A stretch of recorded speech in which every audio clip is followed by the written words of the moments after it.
আস্তে আস্তে করে তোমাদের মন থেকে আমরাও মুছে যাব। আমরাও জানি আজকে তোমরা যেভাবে কান্নাকাটি করছো, আগামী বছর এমন দিন আছে ওই স্মৃতিটা তোমাদের মধ্যে থাকবে না, তোমরা অন্য জগতের মধ্যে ঠিক চলে যাবে। এগুলো হয়, প্রতি বছরই এরকম করে হয়। তবুও যে কথাগুলো কোচিংয়ের হেড হিসাবে বা প্রধান শিক্ষক হিসাবে বা তোমাদের শ্রেণী শিক্ষক, শ্রেণীতে বিষয়ভিত্তিক শিক্ষক হিসাবে বলার, কোচিংয়ের ভর্তি থেকে শেষ পর্যন্ত আমি ছিলাম, আছি, এবং আগামী দিনেও ওই সেন্টারে হয়তো আমার মুক্তি দেখতে পাবে তোমরা অফিস রুমে এলে। তোমাদের যে কোনো প্রয়োজনে, পড়া বিষয়ক বা ব্যক্তিগত কোনো সমস্যা, দাদা বন্ধু ভাইয়ের মতো এসে আমার কাছে আসতে পারো। আমি থাকবো তোমাদের কাছে। এবং তোমাদের অনেক কিছুর সঙ্গে আমি জড়িত, হয়তো প্রকাশ করিনি, অনেকের ব্যক্তিগত নানা রকম সমস্যা সমাধানেও কিন্তু আমার কাছে এসছে। আমি যতটা চেষ্টা করেছি, আমার সাধ্য মতো আমি চেষ্টা করেছি, ছেলে হোক মেয়ে হোক অনেকেরই। তবে পড়াশোনার দিক থেকে যেটা বলার, আগামী দিনে উচ্চ মাধ্যমিক পরীক্ষার কয়েকদিনের মধ্যেই শুরু হচ্ছে। জীবনের একটা বিশাল বড় জায়গায় যাওয়ার এটা হচ্ছে একটা প্রাগ অধ্যায়। এই পরীক্ষা ডিসাইড করবে তোমরা জীবনে আর কতদূর এগিয়ে যেতে পারবে। সেই জন্য বলা যে আমার কোচিং সেন্টারে সবগুলো সাবজেক্টের যেগুলো স্যাররা পড়িয়েছেন, অভিজ্ঞ শিক্ষক মন্ডলীরা আমাদের পড়িয়েছেন, স্যারেদের যা দিয়েছেন যা পড়িয়েছেন সবগুলোকে একবারে আত্মস্থ করে যাও, যে আমরা পরীক্ষায় যা আসবে সব লিখে আসতে পারবো।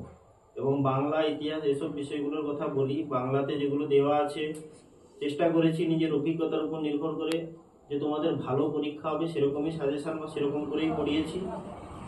সেগুলোকে চেষ্টা করবে, সেগুলোকে নামিয়ে আসার পরীক্ষা হলে। পরীক্ষায় হয়তো প্রশ্নপত্র লাগতে পারে, নাও লাগতে পারে, সেরকম তো আমাদের প্রশ্নপত্র নয় যে প্রশ্ন একদম শিওর লাগবে, 100% গ্যারেন্টি এরকম বলবো। প্রশ্ন হয়তো লাগবে না, 7-এর দাগ, 8-এর দাগ, 9-এর দাগ নাও লাগতে পারে, রচনা হয়তো লাগবে না, ছেড়ে আসবে না, প্রত্যেকেই ফিল আপ করবে। কথাগুলো ভালো করে নাও, তো একবারে ফিল আপ, একদম খাতায় যেন কোনো ফাঁকা না থাকে, যা পারো লিখে আসবে। আর ইতিহাসের ক্ষেত্রে বলি, ইতিহাসে টেস্ট পরীক্ষা দিয়ে সবাই বুঝতে পেরেছো যে প্রশ্ন কতখানি কমন হয় 1 নাম্বার, আর 8 নাম্বারের প্রশ্ন কতখানি কমন হচ্ছে। 8 নাম্বারে হুবহু প্রশ্ন লাগে, আশা করি উচ্চ মাধ্যমিকেও তোমাদের লাগবে। চেষ্টা করবে ইতিহাসের সময়ের মধ্যে জিনিসটাকে শেষ করা। ইতিহাসের সমস্যাটা কি হয়, সময় ম্যানেজ করতে পারো না, প্রশ্ন লেগেছে কিন্তু টাইমে নামিয়ে আসতে পারলে না, সেটা কিন্তু ভয়ানক ক্ষতির সম্মুখীন হয়ে যায়। আর এডুকেশন যাদেরকে পড়িয়েছি তাদের মধ্যে একজন আছে, আর কেউ আসেনি। এডুকেশনে যা দেওয়া আছে সেগুলোকে পড়ো ভালো করে, বিশেষত বড় প্রশ্নগুলো, গণিত টণিত যেগুলো রয়েছে সেগুলোকে করার চেষ্টা করবে। এরকম করে গুছিয়ে যাও, পরীক্ষা ভালো হবে সবার। আর আগামী 3 তারিখ সোমবার যে পরীক্ষা শুরু হচ্ছে, সম্ভবত 10টা থেকে পরীক্ষা শুরু তোমাদের। আর ঈশ্বরপুর সেন্টার যাদের পড়েছে, মূলত গোপীনাথপুর হাই স্কুলের ঈশ্বরপুর সেন্টারে আমি যাব।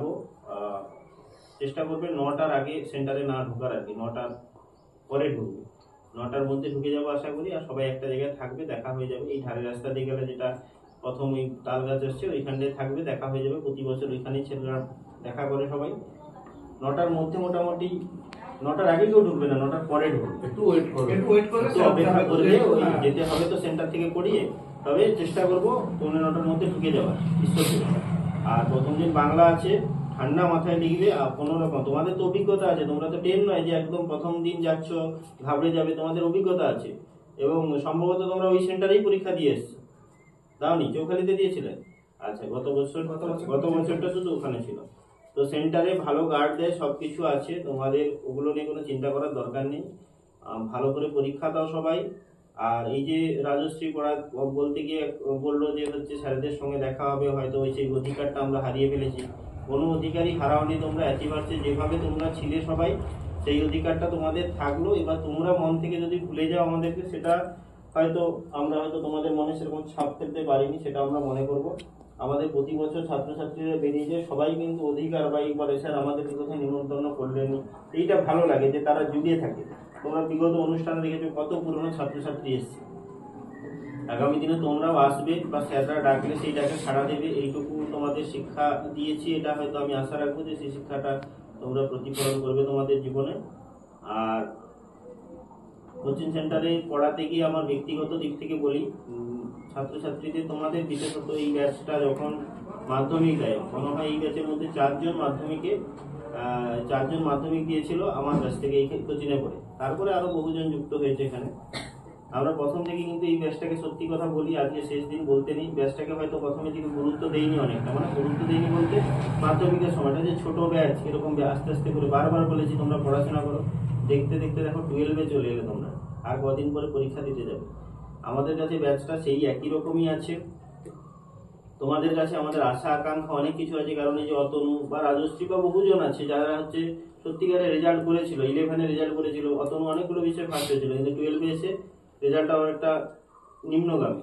ও কথা দিয়েছে রেজাল্ট করবে, এবং সবাইকে বলবে একটা ভদ্রস্থ নাম্বার মার্কশিটে যেন থাকে। আর আমার ব্যক্তিগত পড়াতে গিয়ে যদি বকে থাকি, ভুল করে থাকি, অনেক ভুল করেছি হয়তো, বা তোমাদেরকে বকেছি, বহু ছাত্রছাত্রী আছে প্রচুর বকান শুনেছে আমার কাছ থেকে। বকান মানে অন্যরকম বকেছি, সেগুলো আজকে শেষ দিনে ওগুলোকে মুছে ফেলো, ওগুলো আর মনে রেখো না। আর কোচিংয়ের পক্ষ থেকে তোমাদেরকে শুভেচ্ছা বার্তা থাকলো সবার, আগামী দিনের পরীক্ষা ভালো হবে। আর কোচিংয়ের সব স্যারদের পক্ষ থেকে বা কোচিংয়ের পক্ষ থেকে আমার তোমাদের কাছে ক্ষমা চাওয়ার দিন আজকে। ক্ষমা চাইছি তোমাদের কাছে, কোচিং যদি কোনো ভুল করে থাকে বা কোচিংয়ের কোনো কিছু বিষয় যদি তোমাদের খারাপ লেগে থাকে ব্যক্তিগতভাবে বা ওভারঅল সবার ক্ষেত্রে, নিজেদের কোচিং সেন্টার ভেবে বা নিজেদের কাছের একটা প্রতিষ্ঠান ভেবে জিনিসটাকে ক্ষমা করে দিও। সেই ক্ষেত্রে আর মনের মধ্যে জমিয়ে রেখো না। ভালো থাকো সবাই, আগামী পথ চলা আরো সুন্দর হোক।